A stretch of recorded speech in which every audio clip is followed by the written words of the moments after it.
अमित, चलिए अब आप भी अपना कवाली मतलब सुपरस्टार स्टॉक बताइए जो भी है। शुक्र मेहर, काफ़ी हद तक कोरिलेट करने की कोशिश की आज के शेयर को। शेयर जिनके अलावा वो है नितिन फायर, और इसको चुनने की वजह अमिताभ बच्चन का इसमें निवेश भी है, काफ़ी बड़ी मात्रा में राधा उनका निवेश है। कंपनी सिक्योरिटी डिवाइसेज के कारोबार के अंदर है। पिछले क्वार्टर के नंबर साउंड थे, वाई बेसिस पे एक अच्छे नंबर कंपनी ने पोस्ट किए थे। स्पेशली कंपनी यूएई कारोबार जो है वहाँ से ग्रोथ आ रही है। 68% रेवेन्यू कंपनी यूएई कारोबार से डिराइव करती है, और यूएई में जिस तरह के नॉर्म्स और स्ट्रिंजेंट होते आ रहे हैं, खासतौर से सिक्योरिटीज़ को लेकर, स्पेशली मॉल्स और होटल्स में, खासतौर जो फायर लगी थी रिसेंटली, उसके बाद से कंपनी जो डिमांड है वो एक एक्सपर्ट हुई है। कंपनी का कहना है कि ऑर्डर बुक में उस पूरे इंसिडेंट के बाद से 36 से 40% का इजाफा आता हुआ दिखाई पड़ा, और वो इस क्वार्टर के अंदर और साथ साथ गोइंग फॉरवर्ड अगले क्वार्टर्स के अंदर भी आता हुआ दिखाई पड़ सकता है। इसके अलावा कंपनी ने जो ऑर्डर बुक अभी डोमेस्टिक कारोबार के लिए रखी है वो भी काफ़ी साउंड है। उनका मानना है कि अगले 2 से 3 साल की रेवेन्यू विजिबिलिटी इन ऑर्डर्स के थ्रू आते हुए दिखाई पड़ रही है। इसके अलावा वैल्यूएशन वाइज भी देखें तो FY18 के लिए अनुमानित EPS 8 रुपये के आसपास की, और 4 के मल्टीपल पे ये शेयर कामकाज कर रहा है, जबकि बाकी सिक्योरिटी डिवाइसेस से जुड़ी जो कंपनियां उनके शेयर यूजुअली 15 से 17 के मल्टीपल पे कामकाज करते हैं। तो वैल्यू वाइज भी देखें तो बाकी पीएस से कंपैरिजन काफ़ी सस्ता है। अब जो बड़े निवेशक हैं, खासतौर अमिताभ बच्चन से जो निवेशक हैं, उन सभी ने ही इसी भाव के आसपास ही जब रिसेंट फॉल आया था तब खरीदारी की थी। और जिस तरह की रिपोर्ट्स है, जिन रिपोर्ट्स को रेफर किया गया है, उनका मानना है कि ऑर्डर बुक की स्टेटस को देखते हुए और कंपनी की जो ग्रोथ प्रोस्पेक्ट है और साथ साथ कंपनी के इंटरनेशनल कारोबार की जो ग्रोथ है उसको देखते हुए यहाँ से मौजूदा अपसाइड करीब करीब डबल के आसपास है। BOB कैपिटल की एक रिपोर्ट को रेफर किया जा रहा है, उनका ये मानना है कि शेयर में करीब 70 रुपए तक की चाल भी आने वाले समय में देखने को मिल सकती है। 70 तक का स्ट्रॉन्ग, लेकिन नितिन फायर इस बीच आपकी स्क्रीन पर आप देखें करीब करीब 9% ऊपर 33 के स्तर पे, 10 पर आप देखें। शुक्रिया सुमित इस पूरी बातचीत के लिए, फंडामेंटल्स को समझाने के लिए। नितिन फायर्स लगभग 33-15 पे। हरी, मिड कैप में, स्मॉल कैप में कोई ऐसा स्टॉक आपके रडार पे भी है या फिर आइडेंटिफाई किया हो, क्लाइंट से शेयर कर चुके हो? फ्रेंकली स्पीकिंग, उसके बाद ही आप हमको भी बताएंगे जो क्लाइंट से शेयर किया हो आपने। वीरेन, हम ब्रॉडली जैसे मैंने कहा था, हम लोग 3 सेक्टर्स में पॉजिटिव है। एक है माइक्रो फाइनेंस, दूसरा डिफेंस है, और तीसरा लॉजिस्टिक्स। लॉजिस्टिक्स थोड़ा लॉन्ग कॉल है, बिकॉज GST होगा नहीं होगा कैसा होगा, पर हमारा मानना है कि ओवर द नेक्स्ट 1 और 2 years benefits of GST logistics पे साफ दिखाई देगा। तो लॉजिस्टिक्स पे हमको स्नोमैन लॉजिस्टिक्स और गति, इस पे भी कंटिन्यू टू बी बायस। गति में हमारा टारगेट लगभग 220 का है और स्नोमैन में 110 का टारगेट है।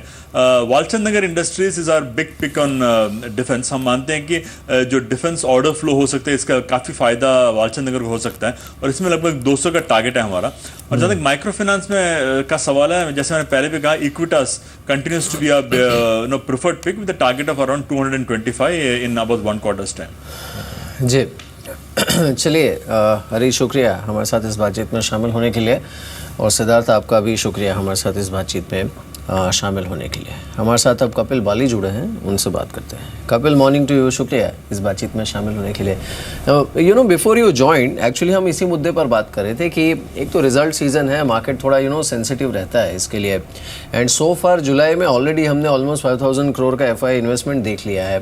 नाउ द थिंग इज, आप देखिए मार्केट का बिहेवियर इस बार किस तरह का है कि जहाँ पर अच्छे या फिर एज पर एक्सपेक्टेशन रिजल्ट्स आ रहे हैं, उन स्टॉक्स को मार्केट कुछ रिवॉर्ड नहीं कर रहा है, अब टू सम एक्सटेंट में भी प्रॉफिट भी बुक कर रहा है। लेकिन जहाँ पर थोड़े भी बिलो एस्टिमेट नंबर्स आ रहे हैं ना, वहाँ पर हैवी हैमरिंग हो रही है। So are we going to be in this kind of scenario इस रिजल्ट सीजन में? गुड मॉर्निंग जी। मेरे ख्याल से ये जो लास्ट 6-8 मंथ्स अगर हम देखें तो जो रिज़ल्ट है वो एक बड़ा इम्पॉर्टेंट फीचर है, और हर क्वार्टर में अगर हम देखें, even in the last few quarters also if you see, तो वो रिजल्ट्स की market is not tolerating even little bit of non performance. तो मार्केट बहुत ही परफॉर्मेंस ड्रिवन हो गया है, और ये लास्ट फ्यू क्वार्टर्स में स्पेशली ज़्यादा हुआ है। आई थिंक ये थोड़ा सा जिटरीनेस भी है। पिछला क्वार्टर के अर्निंग्स एक्सपेक्टेशंस इतने लो थे कि वो अर्निंग्स अच्छे माने गए, और मुझे लग रहा है कि ये क्वार्टर में थोड़ा एक्सपेक्टेशन भी ज़्यादा है। तो जो रिएक्शन है मार्केट का to earnings has been very stringent in the past, और अभी और ज़्यादा होता जा रहा है। मुझे लगता है कि ये थोड़ा जिटरीनेस है, क्योंकि अर्निंग्स एक्सपेक्टेड है H2 में ही आएंगे। ये वाला क्वार्टर भी should be in line with Q4 जो गया है। सो लार्जली इसके ऊपर जो ट्रिगर हैप्पीनेस है वो मार्केट में बहुत रहेगी। इस बीच हमारे साथ मिस्टर वैभव सांघवी भी जुड़े हैं बात करने के लिए। वैभव जी नमस्कार। वैभव जी नमस्कार, कार्यक्रम में स्वागत है आपका। सर एग्जैक्टली जिस नोट पे इस अर्निंग सीजन की शुरुआत हुई, पहले आईटी को ही पकड़ के बात कर लेते हैं।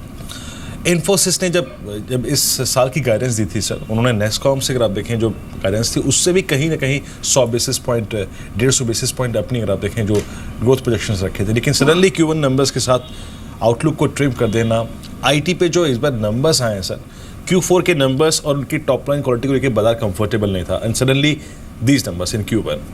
कितना बड़ा डिसअपॉइंटमेंट आप आईटी में देख रहे हैं और कितना डाउनसाइड देख रहे हैं आप आईटी में? जैसे आपने राइटली कहा कि मार्केट के एक्सपेक्टेशंस थोड़े हाई थे, और सेकेंडली ये भी अंडरस्टैंड करना चाहिए और समझना चाहिए कि जनरली Q1 और Q2 आईटी के लिए बहुत बेहतर सेक्टर्स होते हैं और सेकेंड हाफ जनरली वीक होता है। अगर हम ये अनुमान लगा लें कि अगर वो स्ट्रॉन्ग पीरियड होता है Q1 एंड Q2 और उसके बाद थोड़ा डिसअपॉइंटमेंट आता है अर्निंग्स में और लेड बाय रेवेन्यू ग्रोथ, तो डेफिनेटली स्ट्रीट में थोड़ा डिसअपॉइंटमेंट रहेगा, बिकॉज एक डाउट रहेगा कि whether the company's revenue catch up कर पाएगी कि नहीं for the remaining part of the year.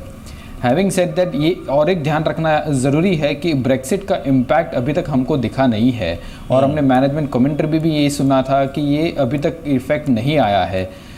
कैसे आता है ये गोइंग फॉरवर्ड, कितना आता है, ये एक मॉनिटरेबल है जो ध्यान रखना चाहिए। इसलिए अगर हम कहें कि शॉर्ट टर्म ट्रिगर्स एक कैटलिस्ट है, नहीं है।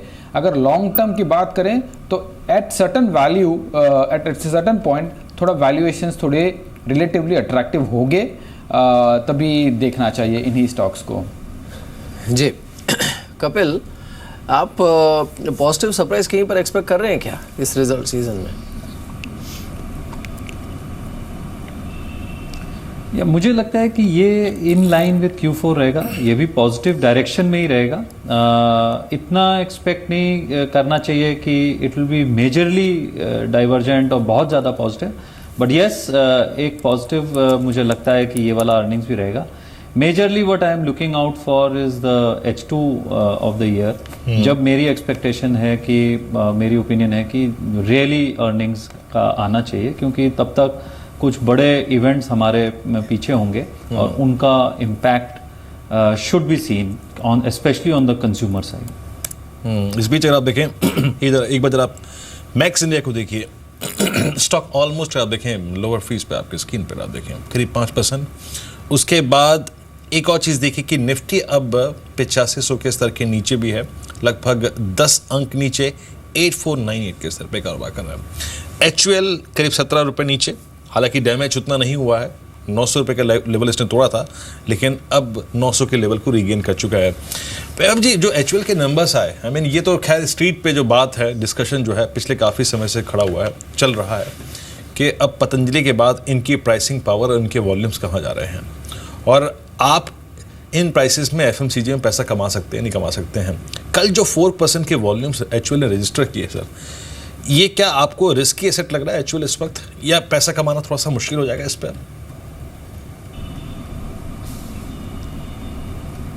See, what has been happening in the FMCG pack total basis is basically कि ये जो क्वार्टर आया था वो any which ways was not as much expected in terms of the revenue growth, because monsoon का इफेक्ट हमने देखा नहीं था अभी तक।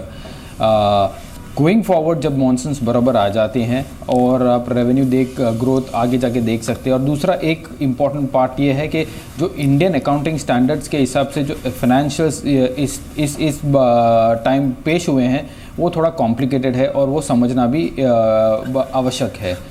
थर्डली, अगर GST क्लियर होता है तो गोइंग फॉरवर्ड FMCG कंपनीज में भी उसका थोड़ा फ़ायदा हो सकता है। सो अगर लॉन्गर टर्म की बात करें, yes the business prospects look good, but किस वैल्यूएशन पे एंटर करना एक बड़ा क्वेश्चन मार्क है। ये पूरा पैक हमेशा हमने देखा है कि थोड़े हायर वैल्यूएशंस पे ट्रेड करते हैं। So what we would suggest is कि अगर समझो ज़्यादा पैनिक आता है या ज़्यादा करेक्शन आता है तो ये स्टॉक्स और ये पैक देखना चाहिए in the longer term consumer theme.